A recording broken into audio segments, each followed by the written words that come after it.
Thank you very much. I appreciate the opportunity to be here. We'll try to make the slides work also, but if they don't, I'm just going to talk to you anyway. So, and I do appreciate again this. We've gotten done a lot of work with the Committee on Education Labor. I know one of the staff is there today, so I want to thank them for all the oversight they've done on this. I think our effort would not have been possible without Chairman Miller requesting us to get involved and do this work. So, a lot of kudos to them and Michael Zoll and some of the other people we dealt with on the committee. I'm going to go through a couple things with you today. I'll give you a brief background of my unit just so you know what we do. And then I'm going to talk about some of the work we did on the what resulted in two testimonies before Chairman Miller and his committee, one in October 2007 and the other in April of 2008. And talk a little bit too about some of the deceptive marketing work that we looked at as part of this. Okay. FSI is kind of G.A.O's tip of the spear, if you will, related to issues of fraud, waste, and abuse. I mean, most of the hearings I do on Capitol Hill relate to matters of fraud, waste, and abuse related to government programs. But more and more we get into what I would call special investigations along the lines of what we did here, and in particular when we did the undercover phone calls to the various programs posing as fictitious parents with kids. That was more in line with the traditional work that we would do. But you see we do forensic audits, we do special investigations, and we do security vulnerability assessments, such as taking improvised explosive devices onto aircraft. So this is a little different than that also, but it is some of the kinds of work that we do. We've also got a hotline I'll mention that we use where we get tips on fraud, waste, and abuse government-wide, and that's something we use on many of the investigations we do. As I mentioned, we had two separate investigations we did here. The first one resulted in me testifying at the hearing on October 10, 2007, which, by the way, was my birthday, actually. So it was, I won't say it was the happiest birthday. I think there was a lot of tears at that hearing, and it was a very moving hearing for me, one of the most intense hearings I've been to, from the standpoint of just the emotion of the parents. I know some of them I've seen here today speaking at that hearing. It was very touching to me, and hopefully we contributed to that in a positive manner. The objectives of what we did are up there on the screen. There were really three. I'm combining them from the two investigations. The first one was to look at whether or not there were widespread allegations of issues here. And as you know, there weren't really good sources of information necessarily to determine, are there thousands, tens of thousands, how many programs are there? So that was one of the issues, but we were able to, I think, answer that question to some extent. We did case studies of some of the programs, and some of the kids either died or were abused at these programs. And then as part of the April investigation, we did the undercover calls, which got into the issues of deceptive marketing. With respect to that first objective, and as many of you were well aware, we became well aware, there are thousands of allegations and issues out there of abuse and death related to these private residential programs, if you will, the boot camps, wilderness programs, etc. We found evidence of at least 48 of the 50 states having these types of programs. They may not still be around, but at some point in time it appears at least 40 had these programs, so it's fairly widespread. Whether that's still true as we speak today, I don't know, because I always imagined at some of those hearings that if I was a parent and had one of my kids at one of those programs, I'd have been in the car that day and I'd have my kid out of that program. So I wonder if that has actually reduced some of the business out there. I don't know. And then the Health and Human Services also had some information out there indicating that there were potentially thousands of issues. With respect to the specific cases, over the course of these two testimonies we provided to Chairman Miller, we had 14 cases of death we looked at and 4 cases of abuse. And these ended up being programs across the country. And I did hear part of the last panel, and so this first issue is of no surprise to anyone here, untrained staff.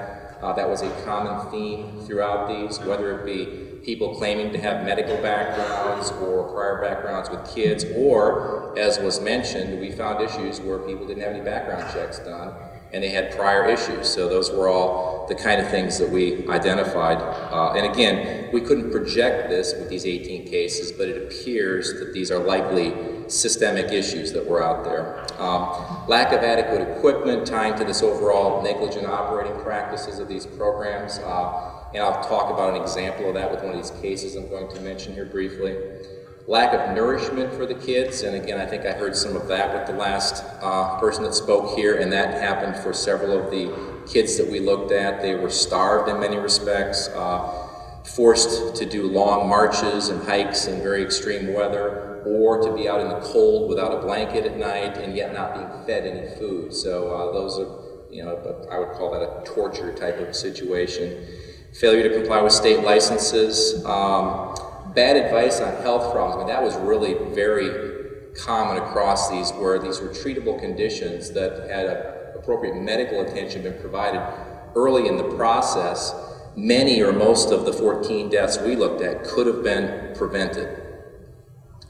And then I mentioned the misleading information, I would call it deceptive marketing practices of these places. And I'll talk about that, but that's the kind of work we do very often. We pose as fake parents with fake kids, and we call a lot of these places. And if you go to them and say, "Hey, we're G.A.O, tell us about your program," versus if they think you're a parent that's got a credit card that works or you got money to pay for the program, you get a whole different answer. And that's why we do that kind of work. With respect to the deceptive marketing, we did find some fraud and false statements. The first one, and again, we didn't know what to expect, but the tax issue. They told our fictitious parents that the tuition payments were in fact tax deductible. And based upon our discussions with the IRS, that's not true. And so we had that from several of these programs. Misrepresentations about the psychological care of youth, educational credentials. Are these going to be high school credits that can be transferred, for example? And then the admission, policies. That's a very interesting one. We talked to one program, and they claim to have very stringent policies for letting kids into the program. Background reviews, interview the parents, interview the child. Well, the next thing we know, we didn't apply, we just called and talked about the program. The next thing you know, they sent us an acceptance letter in the mail. So their policies weren't obviously so stringent. They assumed we had money to pay, and they sent us a letter accepting our kid that hadn't even applied. And then the undisclosed conflict of interest, and I'm going to speak about that case specifically. I'm just going to talk about 3 of these 18 cases that we did, but again, some of the themes I just spoke of you'll see in these cases. The first one was a 15-year-old female in a Utah wilderness program. This goes back to 1990. Our cases spanned the years 1990 to 2007, so we crossed over about a 17-year period. Again, exhibiting some signs of illness for several days, throwing up water, falling down, blurred vision, apparent dehydration, but again, not treated in a proper manner, in a timely manner. The actual survival experts had gotten lost. They had wandered into a different state, and they didn't have radios with them, so they had to send smoke signals to call for help. And this girl eventually died, and it took 18 hours for help to arrive. So I think that, as I recall, these highly trained experts, their credentials were whitewater rafting experts, actually. The second case was a 14-year-old male enrolled in an Arizona boot camp. Again, I mentioned forced to be outside in over 100-degree weather, delirious, dehydrated, eating dirt, ultimately vomiting dirt, defecating. And they took the kid finally to a hotel, which at that point could have potentially helped the kid with proper medical attention. Instead, put him in the shower or the tub, watered him up, let him. Again, they threw up, defecated again, eventually put him back in the back of a pickup truck, took him back to the camp, and I believe they died in their sleeping bag or shortly thereafter. And again, you see the nutrition issue here. They were fed, I guess it was 1 apple, a carrot, and a bowl of beans for dinner. So they were given very few calories, yet they were exhibiting certain signs and forced to stand outside in extreme weather. And the third case is an abuse case. The first two of our 14 death cases. One of our abuse cases was a 17-year-old male in a Mississippi faith-based academy or a boot camp. This child had attempted suicide, jumping off a building, breaking an arm. They had no medical attention for 2 weeks with the arm, and instead they were harassed and beaten, at one point unconscious. And an interesting part of this, but sad, is that the, quote, drill instructor had a pit bull that was trained to bite people in the crotch on command, and this kid suffered from that also. The deceptive marketing, just a couple of examples of that. The first one had to do with health insurance, and the program said, these costs, which are potentially, tens of thousands of dollars, might be covered by health insurance.